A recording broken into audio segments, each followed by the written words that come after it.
Assalamualaikum warahmatullahi wabarakatuh. Selamat sore saudara, Jawa Barat hari ini kembali hadir menjumpai Anda Selasa 29 November 2022.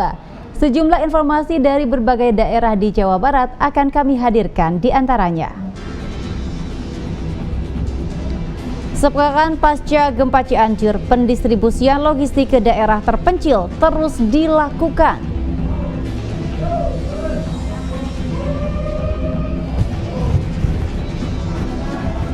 Sejumlah pengungsi gempa asal Cianjur yang mengungsi ke sanak saudaranya di Majalengka disambut warga.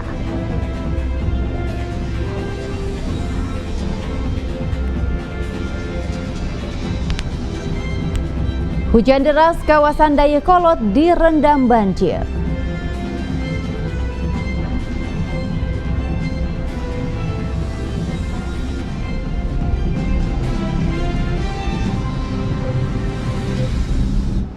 Dan selain ketiga berita utama tadi, kami juga akan menghadirkan informasi lainnya. Bersama saya Ayu Wulandari, kini kita jelang informasi yang pertama.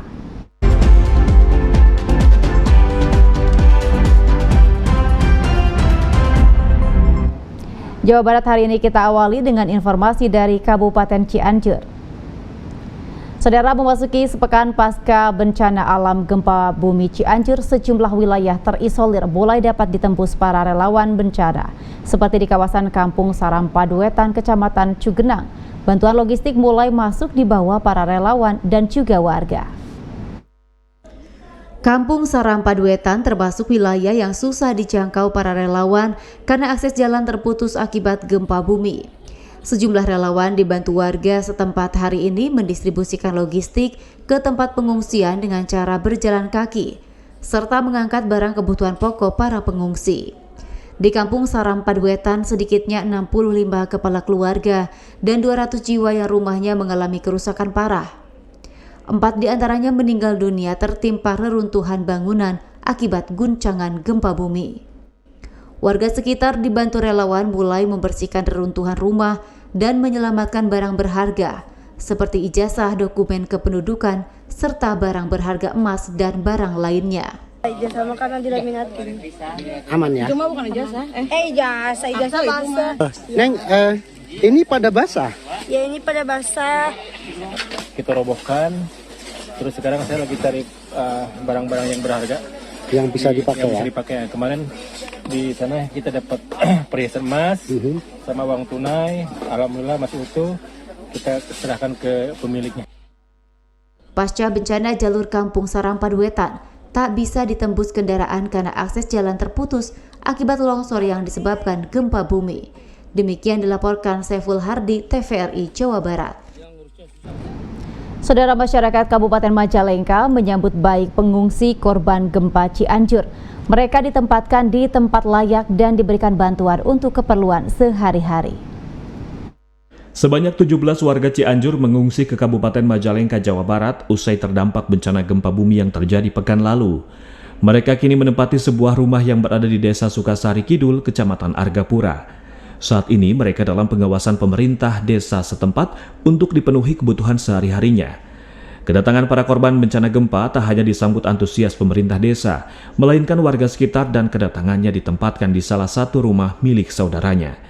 Warga setempat sudah membantu menyisihkan rezekinya untuk meringankan beban para korban tersebut. Dari 17 orang itu diantaranya 7 kepala keluarga dan dari rumah itu ada 5 anak mereka saat ini kondisinya sehat. Di sini ada berapa orang? Di sini 17 sama anak semuanya. Ya semua. Anak-anak ada berapa? Anak Ada 5. Pak, kondisi di sana seperti apa, Pak?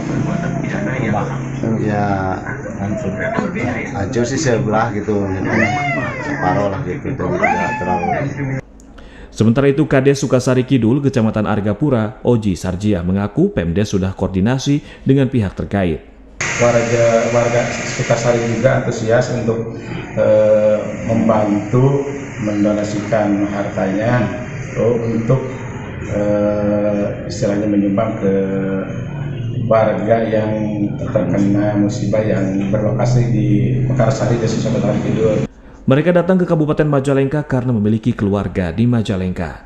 Demikian dilaporkan Edward Ruspendi, TVRI Jawa Barat. Saudara, sempat tertimbun reruntuhan rumahnya yang ambruk akibat gempa Cianjur, seorang nenek dan cucunya kini diungsikan keluarganya ke Banjar, Jawa Barat. Nenek Enok Eha yang berusia 72 tahun ini merupakan salah satu korban gempa di Kabupaten Cianjur yang selamat. Enok Eha bersama anak dan cucunya sempat tertimbun bangunan rumah mereka yang ambruk di Kecamatan Cugenang, Cianjur saat gempa terjadi. Enok Eha mengalami luka di bagian kepalanya dan sempat mendapat perawatan di tempat pengungsiannya di rumah kerabatnya di Purwaharja, Banjar. Kini kondisi nenek Enok Eha dan anak serta cucunya mulai membaik. Namun rumah mereka sudah tidak bisa ditinggali lantaran rusak parah hingga nyaris rata dengan tanah. Rumah ibu di Cianjur kenapa, Bu? Roboh sekali ketiban. Kondisinya parah? Parah, ini ibu juga ketibanan itu suhunan. Oh, ibu sempat luka ya? Iya, ini Tertimbun? Iya. Terus ibu ditolong sama siapa saat itu? Sendiri naik ke mana itu, genteng. Naik ke genteng? Naik sendiri, udah pada, ini udah penuh ke darah, ini pada sakit sebaju ruak rawet. Tahu kenapa? Meski trauma akibat gempa, Enok Eha mengaku akan kembali ke Cugenang bila kondisi sudah memungkinkan. Akibat gempa tersebut, Enok Eha mengalami kerugian material hingga ratusan juta rupiah, mengingat rumah miliknya ambruk dan nyaris rata dengan tanah. Demikian dilaporkan Entang Saiful Rahman, TVRI Jawa Barat. Saudara, usai jeda kami masih akan kembali dengan menghadirkan informasi lain di antaranya. Truk pengangkut bantuan tabrak tebing. Informasi selengkapnya kami hadirkan usai jeda berikut.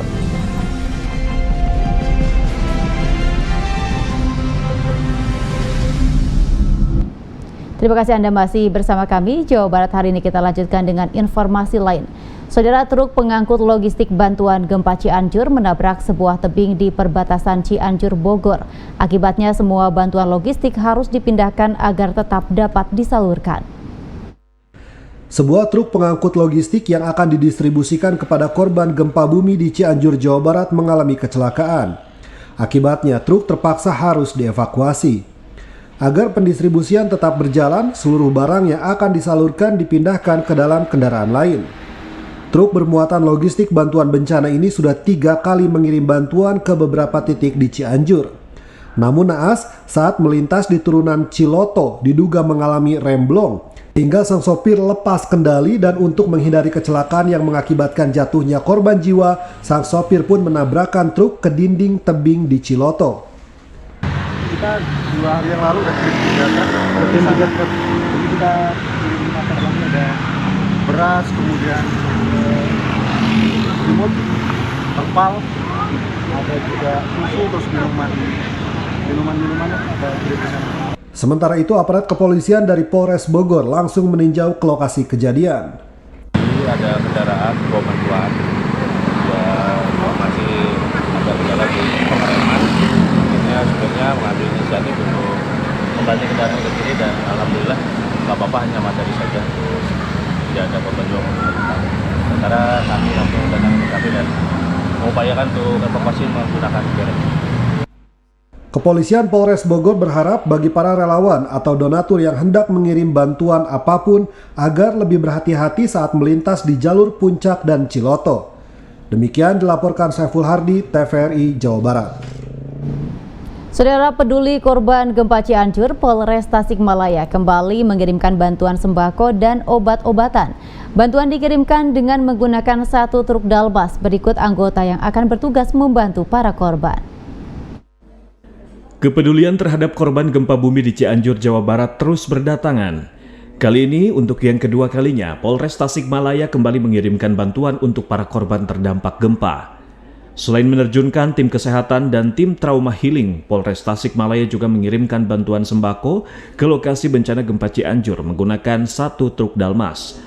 Sembako yang dikirimkan yakni berupa minyak goreng 10 dus, biskuit 13 dus, mie instan 80 dus, beras 40 karung, air mineral 52 dus, selimut 140 buah, serta obat-obatan dan alat kesehatan. Dari Polres Tasikmalaya beserta dengan Bayangkari memberikan bantuan yang tahap kedua. Ini insya Allah nanti juga akan ada tahap ketiga sesuai dengan apa yang dibutuhkan dari masyarakat ataupun teman-teman kita yang ada di wilayah Cianjur. Polres Tasikmalaya juga berencana akan mengirimkan bantuan tahap ketiga. Nantinya bantuan tersebut akan disesuaikan dengan kebutuhan masyarakat yang menjadi korban gempa bumi di Cianjur. Termasuk anggota Polres Tasikmalaya juga masih terus membantu warga di Cianjur yang diberangkatkan beberapa hari lalu. Demikian dilaporkan Yudi Irawan, TVRI Jawa Barat. Gelombang aksi kemanusiaan dan kepedulian untuk korban gempa di Cianjur terus mengalir dari berbagai daerah.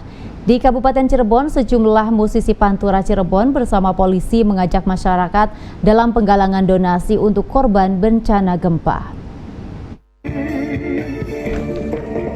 Aksi penggalangan dana dengan cara mengamen ini didasari rasa kepedulian terhadap sesama untuk para korban gempa di Cianjur. Dua seniman asal Pantura Cirebon, Diana Sastra dan Cepi Oi, serta Kompol Tutu Mulyana ini menarik perhatian masyarakat yang melintas di Jalan Dewi Sartika, Kabupaten Cirebon. Ciri khas mereka melakukan tembang Pantura diiringi joget dari seorang perwira polisi yang memiliki joget unik mendapatkan respon positif dari masyarakat pengguna jalan untuk bersama-sama mengulurkan bantuan donasi untuk sesama. Ngamen bareng Peduli Cianjur ini merupakan kolaborasi antara Ikatan Jurnalis Televisi ISTI Cirebon Raya dengan Polresta Cirebon dalam penggalangan dana untuk korban gempa Cianjur. Sengaja supaya masyarakat itu peduli ya terhadap kita yang untuk menyumbang. Ini spontanitas atau gimana Pak? Langsung spontanitas saya panggil. Itu joget apa Pak? Joget beboho, joget kucing mabok. Ya. Memang hobinya Pak Tutu kan? Ya, memang hobi saya. Ngamen dalam acara Peduli Cianjur bareng Polresta Cirebon, bareng Mas Cepi. Saya pribadi bisa rekan-rekan semuanya. IJTI juga dalam acara penggalangan dana untuk korban bencana di Cianjur. Di hari pertama penggalangan dana ini terkumpul donasi sebesar 12 juta rupiah. Nantinya semua hasil donasi akan diberikan langsung kepada korban bencana di Cianjur. Demikian dilaporkan Makmur Hamdallah, TVRI Jawa Barat. Sementara itu, Saudara Wali Kota Bandung Yana Mulyana melepas rombongan dan bantuan untuk korban gempa Cianjur. Namun sangat disayangkan Wali Kota Bandung bertolak dalam rombongan ke Kabupaten Cianjur hanya dengan melepas rombongan di Balai Kota Bandung. Pemerintah Kota Bandung berhasil menggalang donasi dari para aparatur sipil negara ASN dan non-ASN sebesar 845 juta lebih dalam kurun waktu 2 hari. Dengan memberangkatkan 12 truk bantuan berupa kebutuhan seperti bahan pokok, peralatan mandi, terpal, selimut, serta pakaian senilai 300 juta rupiah diberangkatkan ke Cianjur. Sedangkan uang 500 juta diserahkan ke pemerintah Kabupaten Cianjur untuk penanganan bencana gempa. Bantuan ini merupakan bentuk kepedulian warga Kota Bandung kepada saudara-saudara yang berada di Cianjur. Melalui bantuan ini diharapkan dapat meringankan korban gempa di pengungsian. Alhamdulillah, minggu lalu kami pemerintah Kota Bandung membuat surat edaran kepada seluruh ASN dan non-ASN di lingkup pemerintah Kota Bandung, termasuk juga karyawan BUMD, termasuk juga karyawan RSUD dan yang ada di lingkup pemerintah Kota Bandung. Sebelumnya, sejumlah relawan dari Kota Bandung juga telah diberangkatkan ke Cianjur untuk membantu proses evakuasi korban gempa. Demikian dilaporkan Arif Budi, TVRI Jawa Barat. Saudara, usai jeda kami masih akan kembali dengan menghadirkan informasi menarik lainnya. Di antaranya, peringati Hari Menanam Pohon Indonesia. Informasi selengkapnya kami hadirkan sesaat lagi.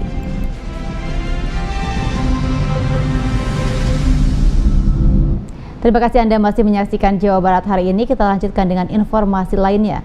Saudara, kegiatan penanaman pohon produktif di kawasan jaringan saluran udara tegangan tinggi atau SUTED dilakukan UPT PLN Bandung dalam memperingati Hari Menanam Pohon Indonesia 28 November 2022. Dalam memperingati Hari Menanam Pohon Indonesia HMPI 28 November 2022, jajaran PLN Persero UPT Bandung melakukan penanaman 150 bibit pohon produktif di kawasan jaringan saluran udara tegangan tinggi SUTED 150 kV yang tersebar di Kabupaten Bandung dan Cianjur. Kegiatan penanaman pohon tersebut diantaranya yang dilakukan di kawasan jaringan saluran udara tegangan tinggi Sutet 150 Cafe Cigereleng, Cianjur. Adapun jenis tanaman produktif yang ditanam dalam memperingati HMPI ini adalah jenis pohon produktif yang ketinggiannya tidak akan berpotensi mengganggu jaringan listrik PLN. Kegiatan ini diharapkan dapat menjaga kelestarian lingkungan serta mendukung pengurangan emisi udara, namun juga tetap memastikan keamanan instalasi PLN. Dalam hal ini kebetulan memberikan bantuan berupa tanaman keras untuk tujuan penghijauan. Ya, jadi tanaman ini kami berikan dalam rangka sebagai tanggung jawab kami dari PLN dalam memberikan pelayanan kepada masyarakat, dan kebetulan ini juga untuk mendukung rencana penghijauan dari pemerintah dan juga untuk meningkatkan emisi energi yang ada di Indonesia. Sementara itu, pengurus kelompok Tani Mukti menyampaikan rasa syukurnya atas bantuan yang telah diberikan PLN UPT Bandung. Masalah ayeuna kawat, misalnya jalur kawat, insya Allah saya ikut ngebantos bila mana aya anu melak di bawah jalur listrik, saya bisa bertindak. Insya Allah saya ngabantos ke PLN. Ngahaturkeun nuhun pisan. Terima kasih. Peringatan Hari Menanam Pohon Indonesia yang dilakukan PLN UPT Bandung ini merupakan langkah untuk menumbuhkan kesadaran masyarakat terkait pentingnya menjaga kelestarian lingkungan serta wujud kepedulian dalam memulihkan kerusakan hutan dan lahan. Demikian dilaporkan Suhermai dan Arya, TVRI Jawa Barat.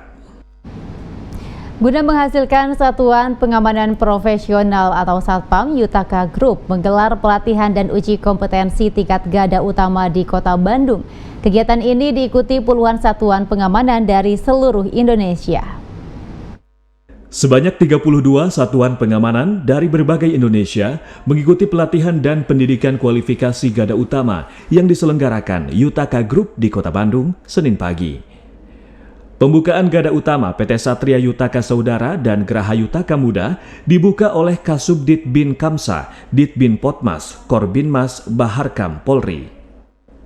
Satpam merupakan satuan profesi yang harus memiliki identitas dan ciri tersendiri, khususnya dalam penggunaan baju seragam dan atribut yang digunakan.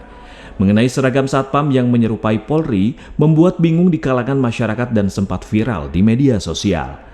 Polri merevisi Perpol nomor 4 tahun 2020 tentang PAM Swakarsa terkait perubahan warna seragam Satpam dari coklat menjadi krem. Karena selama ini ada beberapa alasan. Terjadi kebingungan masyarakat bingung apakah itu polisi atau satpam. Kemudian terjadi konflik verbal antara satuan pengaman dengan Polri, khususnya TikTok yang tersebar di dunia maya, yang bisa orang berasumsi itu polisi, padahal mungkin dia satpam. Nah, itu terjadi terutama TikTok yang tidak produktif, tidak baik ya.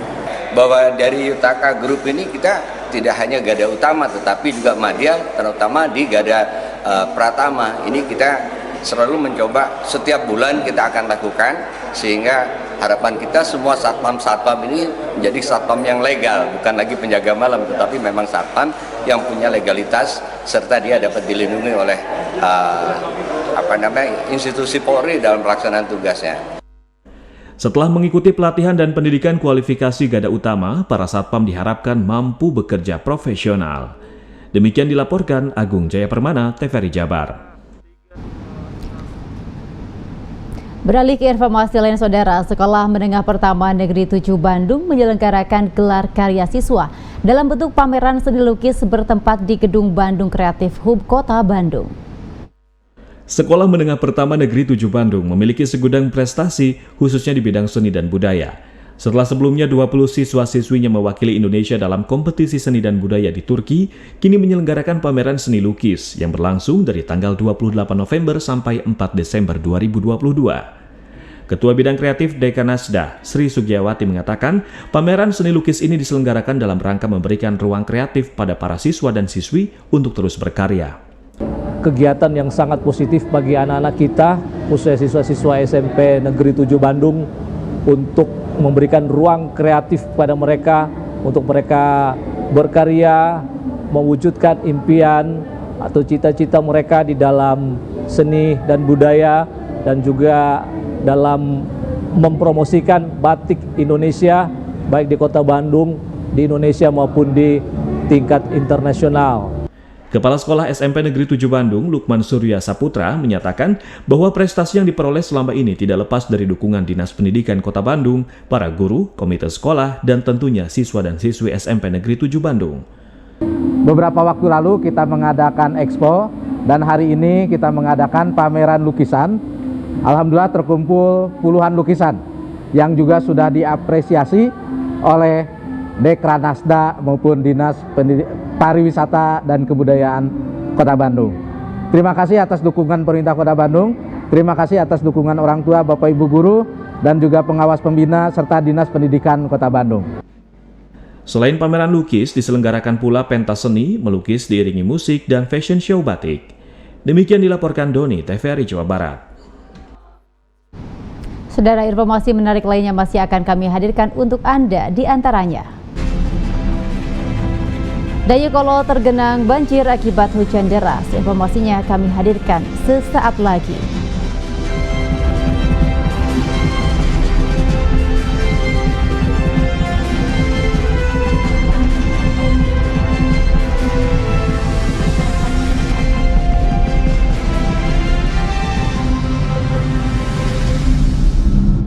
Terima kasih Anda masih bersama kami. Informasi kita lanjutkan.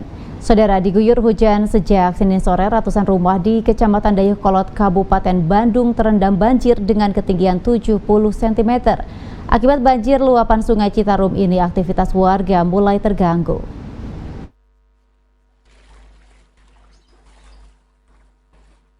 Beginilah kondisi banjir akibat luapan Sungai Citarum yang merendam pemukiman warga di Kampung Bojing Asih, Desa Dayeuhkolot, Kabupaten Bandung. Di kampung ini sedikitnya ada 400 pemukiman warga terendam banjir dengan ketinggian 20 hingga 70 cm. Akibat pemukiman terendam banjir, aktivitas warga sekitar ikut terganggu. Warga terpaksa berjalan kaki menerobos genangan banjir karena jalan tidak bisa dilalui oleh kendaraan. Banjir akibat luapan Sungai Citarum telah terjadi sejak puluhan tahun silam. Warga berharap agar pemerintah setempat dapat membangun kantung atau folder penampungan air agar banjir tidak masuk ke pemukiman warga. 04 itu semuanya 450 kakak. Ya, sekitar situ ya. Kalau 450 kakak, kadang-kadang kan ada yang rumah lantai 2. Nah, lantai 2 itu bisa evakuasi ke atas. Gitu. Banjir yang merendam Kampung Bojong Asih kali ini terjadi usai wilayah Bandung Raya diguyur hujan besar sejak Senin sore. Banjir tahunan ini diprediksi masih akan terjadi mengingat intensitas curah hujan yang masih tinggi di kawasan Bandung Raya. Demikian dilaporkan Rian Agustian, TVRI Jawa Barat. Beralih ke informasi lain, puluhan rumah nelayan pesisir Pantura, Kabupaten Subang terendam banjir pasang laut atau rob. Selain merendam rumah, banjir juga merendam kantor desa dan bangunan sekolah. Sedikitnya 80 rumah warga di Pantura, Kecamatan Legon Kulon, Kabupaten Subang, Jawa Barat terendam banjir pasang air laut atau rob. Ketinggian air yang mencapai 40 hingga 50 cm tersebut membuat warga tidak bisa berbuat banyak menghadapi rob ini. Sebagian hanya bisa mengevakuasi barang-barang berharga milik mereka. Menurut warga, dalam sepekan terakhir, banjir yang melanda wilayah mereka ini merupakan banjir yang kedua kalinya. Namun, kali ini merupakan banjir yang dirasakan warga cukup besar.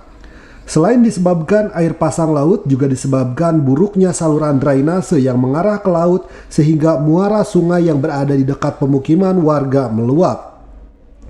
Selain merendam pemukiman warga, akibat banjir pasang air laut ini juga kantor desa serta bangunan sekolah ikut tergenang. Ada sebetis? Ada. Berapa rumah yang terendam di sana? 10 rumah. Oh, banyak juga ya? Iya. Adik sekarang mau kemana? Mau ke Sempri.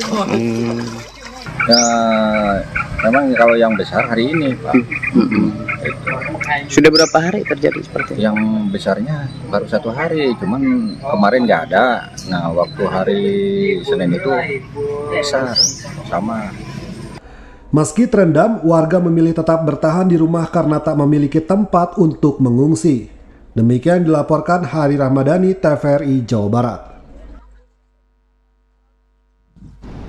Beralih ke informasi seputar olahraga, saudara, tambahan 5 medali emas pada hari terakhir pertandingan cabang olahraga angkat berat Peparda 6 Jawa Barat membawa Kota Bandung tampil sebagai juara umum mengalahkan tuan rumah Kabupaten Bekasi.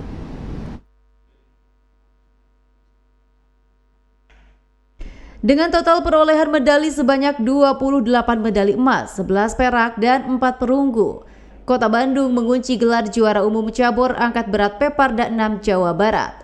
Tuan rumah Kabupaten Bekasi yang sedari awal berambisi menjadi juara umum hanya mampu finish di peringkat kedua dengan 25 emas, 18 perak, dan 9 perunggu. Begitu pula Kabupaten Bogor yang akhirnya menempati peringkat ketiga dengan 15 emas, 16 perak, dan 5 perunggu.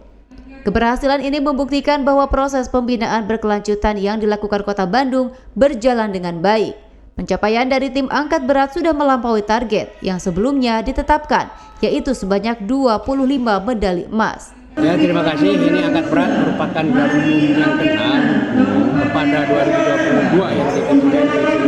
Jadi saya terima kasih kepada semua manajer yang berjuang keras untuk menjadi yang terbaik. Keberhasilan ini menjadi gelar juara umum ke-6 yang diraih Kota Bandung dari 12 cabur yang dipertandingkan pada ajang Peparda 6 Jawa Barat tahun 2022. Sebelumnya, Kota Bandung telah menjadi juara umum pada cabur blind judo, goalball, voli duduk, tenis meja, dan catur. Demikian dilaporkan Ahmad Wirahadi, TVRI Jawa Barat. Dan berikut kita ikuti situasi dan kondisi lalu lintas di Kota Bandung berdasarkan Area Traffic Control System atau ATCS Dinas Perhubungan Kota Bandung.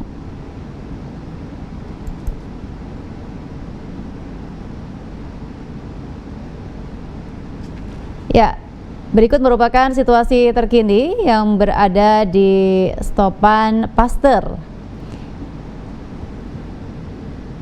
Kendaraan yang melalui jalur ini terpantau lancar, kemudian cuaca di area Simpang Pasteur juga terpantau cerah. Dan kini kita beralih ke kondisi arus lalu lintas di Simpang Cikapayang. Ini merupakan arus lalu lintas terkini di wilayah Simpang Cikapayang dengan volume kendaraan yang agak padat dan cuaca yang terpantau di sana saat ini terpantau cerah. Dan inilah situasi terkini arus lalu lintas di Simpang Kopo. Seperti biasa, jalur ini merupakan jalur macet apalagi menjelang sore menjelang malam begitu. Dan untuk cuacanya sendiri terpantau cerah. Dan terakhir, ini merupakan kondisi arus lalu lintas saat ini di Simpang Gede Bage. Hujan nampaknya mengguyur wilayah ini dengan intensitas yang cukup tinggi. Untuk arus lalu lintas sendiri terpantau lancar, namun kami tetap mengimbau Anda untuk selalu berhati-hati dalam berkendara dan tetap mematuhi aturan berlalu lintas. Dan berikut saudara informasi perakiraan cuaca yang kami terima dari BMKG Jawa Barat.